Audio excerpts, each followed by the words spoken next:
Hello, I'm Judy Stiles. Thank you for joining us this week on Newsmakers. We're beginning a series of special interviews featuring people retiring from Missouri Southern in the spring of 2017. We're calling it Southern Reflections. And we start today with Dr. Deborah Brown, the Dean of the School of Education. Thank you for being here today. Thank you, Judy. And I'd like, on these programs, to give you a chance to kind of reflect on your career and your time here at Missouri Southern. But since you're currently the Dean, I guess the question if people meet you, they say, well, how do you define the role of the Dean? Oh, my goodness. Well, the role is a leadership role. In the School of Education, I have 3 departments, kinesiology, psychology, teacher education, in which I have my roots, as well as the Child Development Center. And so it's kind of walking a line. Really, it's an administrative position, and yet still, representing faculty and their interests as well. So diverse department, and of course your academic background coming from education, as you mentioned. I want to take back to the beginning. What was your initial interest in education years ago? You're working with students now who are going to be teachers of tomorrow. What brought your interest in education years ago? Well, it was a number of years ago, and when I was in elementary school, I attended a one-room schoolhouse, and there was no one else in my grade level and no one in the grade above or below. And so I guess what would be called tutoring, younger students, I always enjoyed that and just kind of fell into that role of teacher. And I knew no matter what the subject area would be, that's what I wanted to do. So early age, a passion for learning. Yes, and I admired my teachers, and they really made learning fun, and I thought that was something I wanted to do. So pursuing education, and then the decision to pursue education at the higher level, like at higher education, teaching other teachers, basically. Well, it just kind of evolved. I went from a classroom teacher at the high school level, and then I taught a few years at a junior high level as well, 3 years there. And 18 years total in education in the K-12 system. And the last 8 years of those was as an administrator.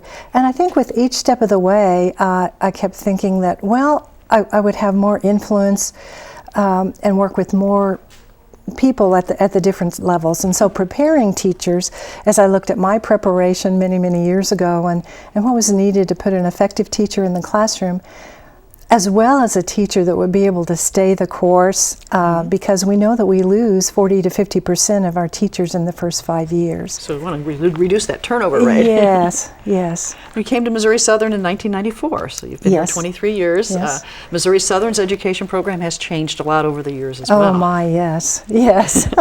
And I came here as an instructional technologist. Taught in the first, what would have been computer classes, now they're technology. From a large school district that had a lot of technology and was on the progressive end of utilizing technology effectively in the curriculum. And so that was my role when I first came here. And of course, technology continues to impact education. Yes, it's difficult to keep up with it and look at innovative and effective ways to use it in the classroom. So do you feel that the teacher's role obviously has changed over those 23 years? The graduates of today are facing different roles than they did back then. Yes. The challenges for beginning teachers entering the field now are there's just nothing to compare with what I was challenged with when I first entered the classroom. Now, working with a lot of students throughout the years, you mentioned your love for teaching at an early age. Can you tell when you're working with students in the classroom at the college level that this student has it, they're going to really love this field? Yes, and that's the thing that we're all about assessment these days, and that's the one thing that is really difficult to put a number to it or a measurement to it. But yes, you can tell just immediately in talking with those young teachers to be the ones who really have that passion, who we know are going to go that extra mile for their students. Now, we've seen Missouri Southern change its programming and adding some master's programs as well. Yes. So talk about how that has changed the field of education. Teachers want to go on and not just get their bachelor's or baccalaureate, get their master's degree. And get their master's degree. And it's been that way really for some time, like with the salary schedules. Oftentimes in districts, teachers are encouraged and monetarily rewarded by having either additional graduate hours or the degree.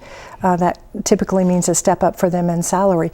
For us here, actually teacher education was one of the first departments to have a graduate degree, and it was with Northwest Missouri State, and then also with Missouri State in Springfield, because at that time, legislatively, we were only allowed to offer cooperative programs. And then, of course, since then, we've moved into our own independent programs. So you're seeing more of those teachers wanting those types of programs, the current teachers saying, today I want to improve my... Yes, and not only for the salary, but also just to become better school leaders in some cases, and to better meet the needs of their students in the classroom. Now, of course, ultimately, teachers are working with the students. So you're working with teachers who are going to touch the lives of students throughout the years. Yes, many, many lives. When you look at the span of a teacher over that career, of course, if they're an elementary teacher, they may not touch as many lives in 1 year as a high school teacher who has, several class periods and several students. I know when I taught at the high school level, I had as many as 180 plus students, in a given day. But of course, the elementary teachers spend more time, maybe more in depth with their children.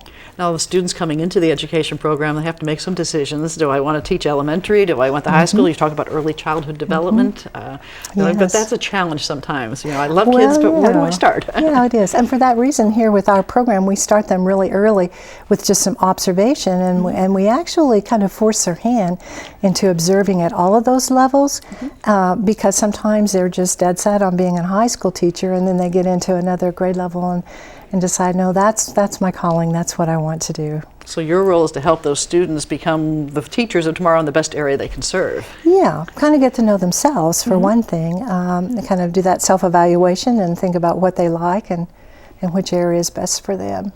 Now, from the role of a teacher yourself, share some stories about when you see your former students succeeding in the field today, the teachers out there working. Well, it's always incredibly rewarding. We spoke a little bit before this show. When I go to Golden Apple Awards or any of those types of ceremonies, and I see how many of those teachers are our former students here and are our graduates, it's just a wonderful feeling, and it means a lot when they come back and talk about how meaningful their education here was. So it really means a lot to hear from your former students. Oh, yes, yes. Working that together. And you mentioned the number of students, and recently Missouri Southern actually had an outreach program where they visited teachers throughout the region who graduated from Southern, and I was impressed about the numbers of how many students have come through the program here at Southern. Yeah, it is. I can't quote that off the top of my head, but yeah, we have a tremendous impact on schools in this region, and then somewhat beyond as well. We have students, who come here from farther away, but mostly in this area. Now, teaching, like many professions, it's a teamwork effort. One teacher may teach in a different grade, you got another teacher, and so forth. So the teamwork that's involved in that K through 12 or that aspect, I imagine that's an important role as well. Oh, it's incredibly important. Maybe one of the most important. When we visit with our advisory groups, I'm on a board with superintendents in the area. And one of the things they always say is when we say, what do you want to see from our graduates? And they'll say, the ability to play well with other grown-ups. So collaboration, it's a word we throw around a lot, but to really, truly, work with other adults and give and take and respect their opinions when it's different from our own is an important quality in a teacher. For teachers or students today, what tip for success would you give to him or her? If you're someone who's watching or somebody who's saying, I'm going to be out there teaching, what's the secret to success? I personally, other than the obvious, the passion for kids and for learning, I think their own self-growth and self-development. I think a teacher has to be first and foremost a lifelong learner. If I don't love learning, how can I instill that in my students? And I think it's really evident to our students when they can see that we're constantly, even if it means some additional hours outside the school day, or that as a teacher I'm willing to do that to develop. So teachers are learners as well. They have absolutely. To continue to share and work along those lines. And on the personal note, retirement coming up, people want to say, what happens after you retire? Well, I'm hoping to be able to pursue some of the activities I've put on the back burner over these last few years. I'm very interested in family history and genealogy. So I'll be pursuing that here and abroad as well. And then I'm going to be a grandmother for the first time. My daughter and her husband are expecting a baby July 5th. It was nice of them to time it that way, right, wasn't it? And so I'm looking forward to that and having more time with my family and friends. Great. Yeah. And what will you remember most about Missouri Southern? You've spent 23 years here. Is there one thing that stands out in your mind about Missouri Southern? Well, I know it sounds cliche, but the people here. I've had taught, in several districts. I've worked in different careers, and Missouri Southern is a home. And the people here are wonderful. Everyone I've worked with, and I've just thoroughly enjoyed it. I've also enjoyed the opportunities that have been provided to me here at Southern, so that I could grow and develop as well as in my skills and my expertise. Great. Well, Dr. Brown, I'd like to thank you for visiting today, sharing with our audience, and wish you the best of luck in retirement, and thank you for your service here to Missouri Southern. As you say, I'm sure you've touched many lives yourself, teaching and touching those students for tomorrow. Thank you. You're welcome. And I'd like to thank you for joining us in this part of the program. Stay tuned because we'll be back with another interview right after this.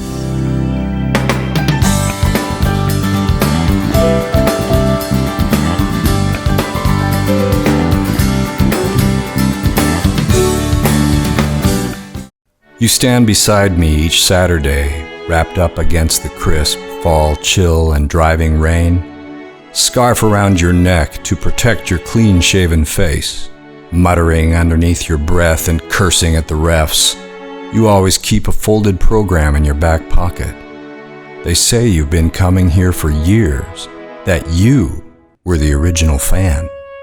You remember seeing Rod Smith run and even saw the championship in '72. You are the murmur of the crowd and the waves of applause dancing along the field. You are the roar of the score and the shh before. You are the disappointed sigh and the laughter among the children. You often smile as you head for the exits with the drums still pounding in your ears. I doubt I'll ever know your name, but they say you are a linebacker. We are so proud of our tutoring program and our tutors here at Missouri Southern.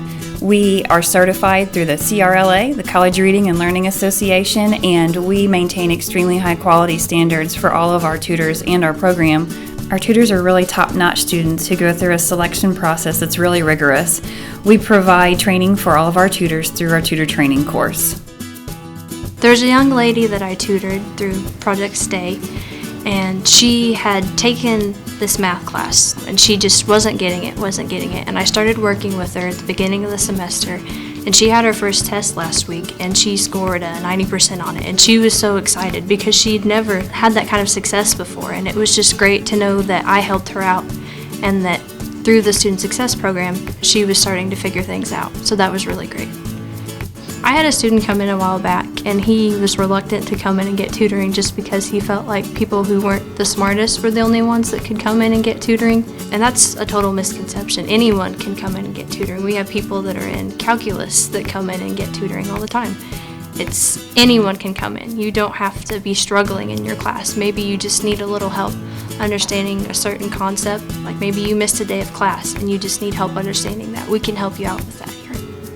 The services offered in the Student Success Center have been invaluable to me whenever I was a student here. It gave me a chance to get outside opinions on my papers and my homework, and without it I probably wouldn't have done as well as I did and might not have graduated. It's easy to give up whenever you're struggling, but the Student Success Center really helped me stick in there and make it through. If you're struggling in a class, it's really going to benefit you to come in here. You don't have anything to lose by coming in here, but maybe an hour of your day. But if an hour of your day is going to help you figure out what you need to know for that class, then it's definitely worth it.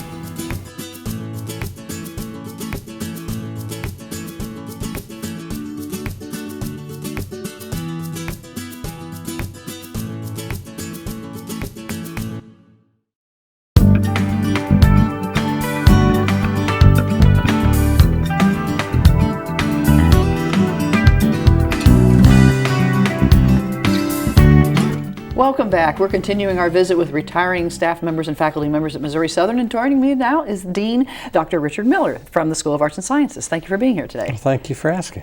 The first half of the program, we visited with the Dean from the School of Education, kind of our Dean show today. But looking back at your time at Missouri Southern, you've been here since 1985. That's correct. So currently the Dean. How do you describe that role as Dean? If somebody comes up to you and say, well, what does a Dean do? Well, that's a good question. You know, truthfully, my faculty are the department chairs. And so those are the people I work most closely with to try to facilitate them doing what they need to do in their departments. Whether it's in program development, whether it's in report presentation and writing, whatever it may be. If there's problems with students and it escalates beyond the department, then that gets my involvement. But really, it's just kind of trying to help the department chairs make their job a little bit easier. Now, you yourself, having been a department chair, do you get an appreciation for their role in dealing with them as well? Without a doubt. Without a doubt. Now, let's talk about your background in, of course, sociology. That's correct. The field of sociology, let's say way back at the beginning, what sparked your interest? People always want to know, and people in academics, what sparked your initial interest in that field? You know, it started a long time ago. I actually took a course in Introduction to Sociology, and I was interested in the fact that no matter where I went, it seemed to be relevant. And it wasn't a sit back and analyze people. It was just constantly watching what was going on around you and why it was going on, and how it changed from region to region of the country, or even family to family sometimes. So I was always fascinated by how people came to be who they were and how they act the way they do. And so it just was one of those things. I was interested in a lot of things, and when I took that class, I realized that's where I needed to be. So as an undergraduate, somehow your interest was sparked. Yes, without a doubt. And then carrying through, a lot of people, they get their undergraduate degree, go somewhere else, but you continued in the higher education field. How about continuing to pursue that? I did, and maybe by default. I was pursuing the undergraduate degree, and I actually did come out and interview in industry, and kind of realized it really wasn't where I wanted to be. And so I went to graduate school, not ever believing I'd actually be a faculty member. I was one of those people nobody believes would ever be in the classroom. But I chose to go that way for my own interest, more than anything else, because I just really enjoyed being a student. I didn't know where it was going to take me, but I really wasn't ready to be through at the classroom yet. And so I continued all the way through my doctorate program. At that point, I realized that I could stay in the classroom my whole career, my whole life. And so that is what dictated me going into higher education. So you're in the world of constantly learning, even as an educator. Oh yes, without a doubt. And we learn as much from our students as they do from us. And so I think that exchange with students, that interaction with students, is just a constant learning process. Now, coming to Missouri Southern, tell me about that, the early days when you decided to come here to Southern. Well, I was actually teaching at a school in Florida, and really enjoyed the school, but I had an older father and an older grandmother about 2.5 hours from here. And I realized that I was 21 hours away from them, and as they were getting older, I really wanted to be with them. And gerontology was my area of specialization. So the opportunity to be with them in their later years was important to me. And when this position opened up, I actually had no idea where Joplin was, but I knew it was in the area, and so I applied and came here, and truly expected to wait until my father and my grandmother passed away and probably go back to the Southeast because I enjoyed it there. But at some point I realized that Joplin, Missouri Southern was everything I was looking for anyway, and so there was no reason to leave. I had what I wanted right here. And you were here in those days when Missouri Southern, the really formative years, it was growing, and a lot of changes were happening on campus. Oh, there's no question. We're probably almost twice the size we were when I came here. And evidently departments have moved, new buildings have been created, there's been huge growth spurts, and of course we've also seen the downturns of the economy. But Missouri Southern's continued to hold steady and continue to grow. And Dr. Leone, who was the president when I came here, used to always say, we're an excellent undergraduate institution. And I still believe that even though we do have graduate programs, I still think we are an excellent undergraduate institution. Now, the undergraduate aspect of education, you mentioned the students. Tell me your feelings about being able to interact with those students in the classroom, the smaller size classrooms especially like we have. There's nothing like walking into a class and knowing everybody by name.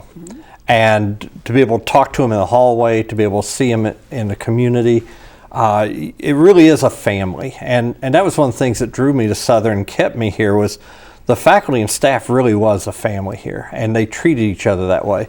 And the students were an extension of that.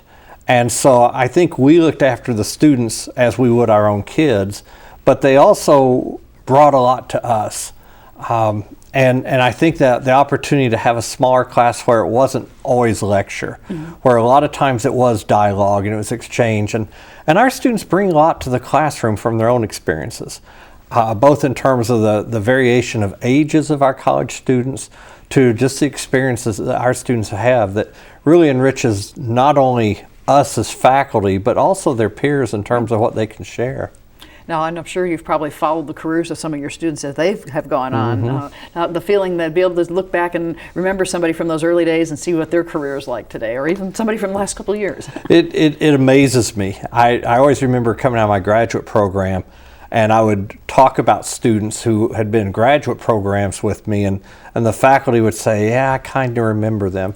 So it's really nice to hear what our students are doing, and some of them are in the area, some are all over the country, but you get to enjoy their successes, and when they see you, they often attribute part of their success to you, and that's always a nice feeling. So the saying, a teacher touches a lifetime, a person for a lifetime, really has an impact. Oh, very much so.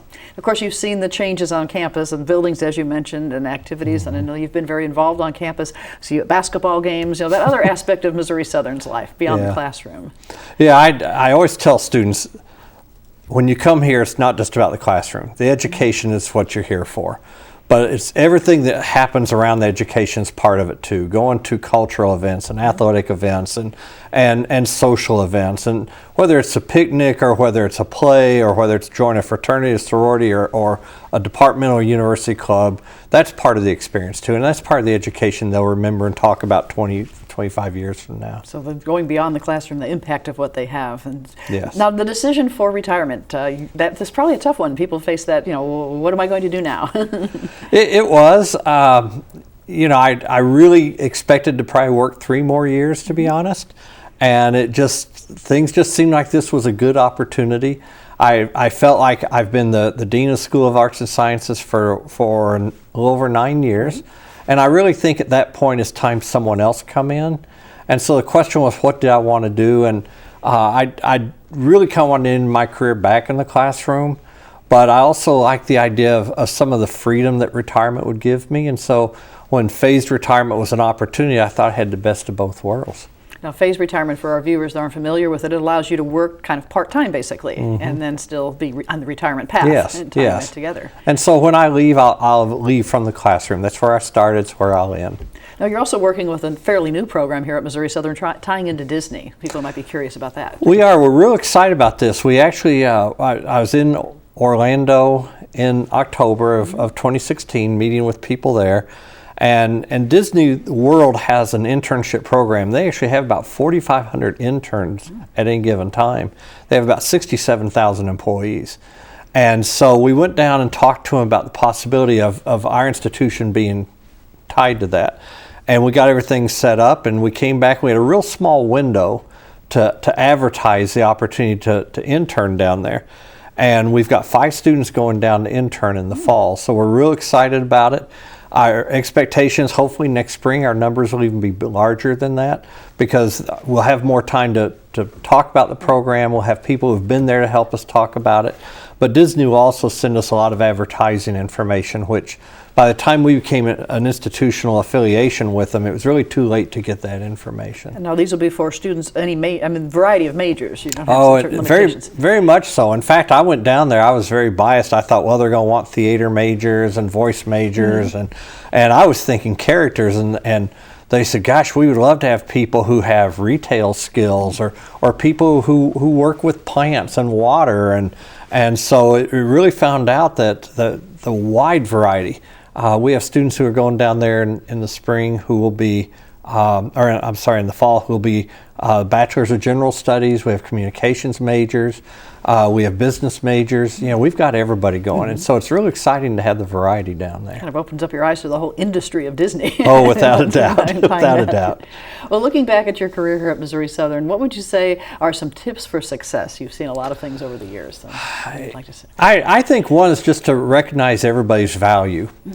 The one thing I learned very early on is it doesn't matter what your job is at a university, or probably true of any industry, in fact, is everybody there plays an integral part in making it work. And nobody's better than anybody else. And we're a very unique industry that we have a lot of highly educated people working here. And it's critical not to let that get in your way and think it makes you better than somebody else. And that the people you work with day in, day out, it really doesn't matter what their educational level is. They've got a skill that you don't. And I always say that my administrative assistant runs my office and tells me what I'm supposed to be doing, and she's right 99 times out of 100. So I think it's recognizing the value of everybody and going back to that concept of a family for us at Missouri Southern is you respect the role everybody has. And I think that's really, really critical. But I think in higher ed also, it's respecting the students.